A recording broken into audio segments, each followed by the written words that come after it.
बड़ी खबर, सिसोदिया को 5 दिन की ईडी रिमांड और दी गई है। कोर्ट ने सिसोदिया की ईडी रिमांड बढ़ा दी है। शराब नीति घोटाले में रिमांड की अवधि बढ़ाई गई है।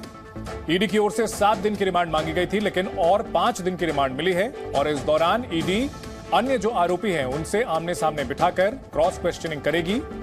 कोर्ट ने मनीष सिसोदिया की रिमांड बढ़ा दी है। इस वक्त की बड़ी खबर, दिल्ली के पूर्व डिप्टी सीएम मनीष सिसोदिया। हमारे सहयोगी जितेंद्र शर्मा इस बड़ी खबर पर हमारे साथ जुड़े हुए हैं। जितेंद्र, सवालों की क्या फहरिस्त होगी अब, जो कि अगले 5 दिनों में रखी जाएगी मनीष सिसोदिया के सामने, और कौन कौन से किरदार होंगे शराब नीति घोटाले के जिनसे उनका सामना कराया जा सकता है?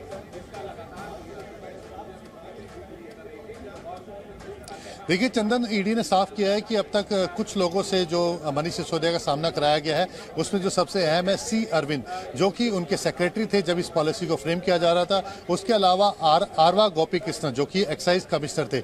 ये 2 अहम किरदार थे जिनसे ईडी ने मनीष सिसोदिया का आमना सामना करवाया था। और अब जब ईडी ने रिमांड मांगी है तो उसमें फिर से कहा है कि जो सी अरविंद है, जो तत्कालीन सेक्रेटरी थे, उनसे एक बार फिर से आमना सामना कराया जाना जरूरी है। इसके अलावा दिनेश अरोड़ा क्योंकि अहम कड़ी है इस पूरे मामले के अंदर, वो सेंटर पॉइंट है इस पूरी पॉलिसी फ्रेमवर्क में, क्योंकि उनकी निगरानी में, यानी कि जब पॉलिसी बनाई जा रही थी तो उनके इनपुट्स थे लगातार। वो जब पॉलिसी डिजाइन की जा रही थी तो वो उसमें शामिल थे। इसके अलावा जो साउथ कार्टेल से जो पैसे जो लेन देन हुआ था उसमें वो शामिल थे। और जिस तरह से किकबैक आया था, 100 करोड़ रुपए जो एडवांस मनी के तौर पर जो लिए गए हैं, उसमें भी दिनेश अरोड़ा अहम किरदार थे। और अब वो इस पूरे मामले के अंदर गवाह बन चुके हैं, सरकारी गवाह। उनसे आमना सामना कराया जाना है। इसके अलावा अमित अरोड़ा एक और किरदार है जिनको गिरफ्तार किया गया है।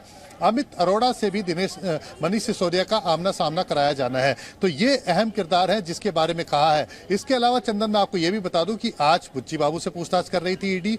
18 तारीख को, यानी कि कल, वाईएसआर कांग्रेस के हैं एमएसआर मगुंटा श्रीनिवासल्लू रेड्डी, उनको भी कल पूछताछ के लिए बुलाया गया है। हो सकता है कि उनसे भी आमना सामना कराया जाए। ईडी ने हालांकि अभी अदालत में ये नहीं बताया, लेकिन वो भी एक अहम किरदार है, क्योंकि साउथ की जो लॉबी है उसमें वो एक अहम किरदार है। और के कविता की तरह इंडो स्पिरिट्स के अंदर उनका 32.5% का उनका स्टेक भी था। इसके अलावा जिस तरह से उन्होंने बयान दिया था, जो पहले पूछताछ की गई थी, उसमें उन्होंने बताया था कि किस तरह से वो दिल्ली के शराब व्यापार में आना चाहते हैं और इसको लेकर के दिल्ली के जो मुख्यमंत्री और उप मुख्यमंत्री है उनसे जितेंद्र, आपको रोकना चाहेंगे तो आम आदमी पार्टी की ओर से दावा किया गया है कि मनीष सिसोदिया के खिलाफ कोई सबूत नहीं मिला है, लेकिन फिर भी रिमांड मांगी जा रही है।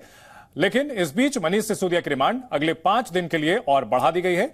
इस बड़ी खबर पर हमारे सहयोगी राजू राज हमारे साथ जुड़ चुके हैं। राजू, 21 तारीख को मनीष सिसोदिया की अर्जी पर सुनवाई होनी है। क्या 5 दिन की जो रिमांड दी गई है इसका उससे कोई कनेक्शन दिखता है? देखिए, निश्चित तौर पर इस 5 दिनों के अंदर अरविंद सी से पूछताछ करनी है। इसके अलावा इस भी कोर्ट में दलीलों के दौरान जिक्र किया गया कि दिनेश अरोड़ा को से भी आमने सामने बैठाकर पूछताछ करेंगी।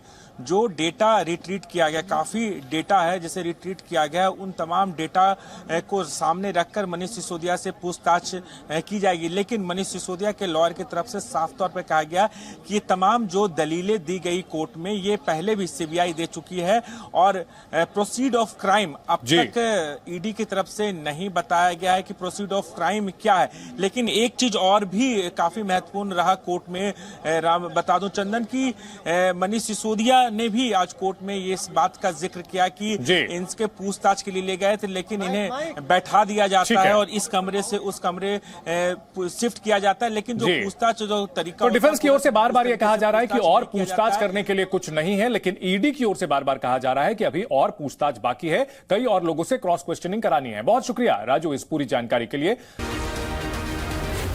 Z News।